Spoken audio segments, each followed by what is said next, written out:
एक बार एक जंगल में एक बलिष्ठ शेर रहता था। वो रोज शिकार करके अपना पेट भरता था। एक दिन वह एक भैंसे का शिकार और भक्षण करके अपनी गुफा की तरफ लौट रहा था। तभी उसे रास्ते में एक मरियल सा सियार मिला। सियार ने उसे लेटकर दंडवत प्रणाम किया। शेर यह देखकर हैरान हुआ। जब शेर ने उससे ऐसा करने का कारण पूछा तो उसने कहा कि आप राजा हैं और बहुत ही बलशाली हैं। मैं आपका सेवक बनना चाहता हूँ। आप मुझे अपनी शरण में ले लीजिए। मैं आपकी सेवा करूँगा और आपके द्वारा छोड़े गए शिकार से अपना गुजर बसर कर लूँगा। शेर उसकी बातों से खुश हुआ और उसकी बात पर विश्वास करके उसकी बात मान ली और उससे दोस्ती कर ली और उसे अपनी शरण में रख लिया। कुछ ही दिनों में शेर के द्वारा छोड़े गए शिकार को खा खा कर वो शियार बहुत ही ताकतवर और मोटा हो गया। शियार रोज शेर की ताकत को देखता और खुद को भी शेर के जैसा ताकतवर समझने लगा। उसने भी अपने आप को शेर के जैसा ताकतवर समझ लिया था।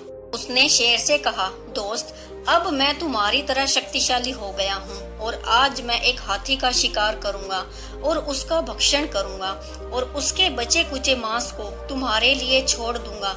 शेर उस शियार को अपना दोस्त समझता था, इसीलिए उसने शियार की बातों का बुरा नहीं माना, लेकिन शियार को समझाया जरूर कि वो ऐसी गलती ना करे।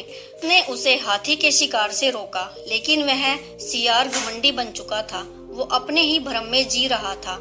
उसने शेर की बात नहीं मानी और पहाड़ की चोटी पर जा खड़ा हुआ।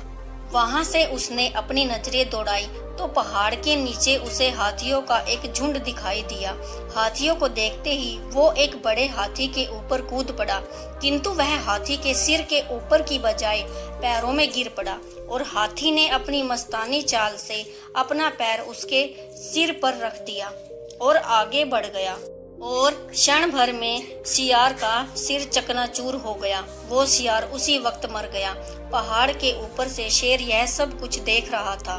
शियार की सारी हरकतें देखकर उसने मन ही मन में सोचा कि जो मूर्ख और घमंडी होते हैं उनके साथ ऐसा ही होता है। सीख, लालच कभी भी अच्छा नहीं होता। Thanks for watching.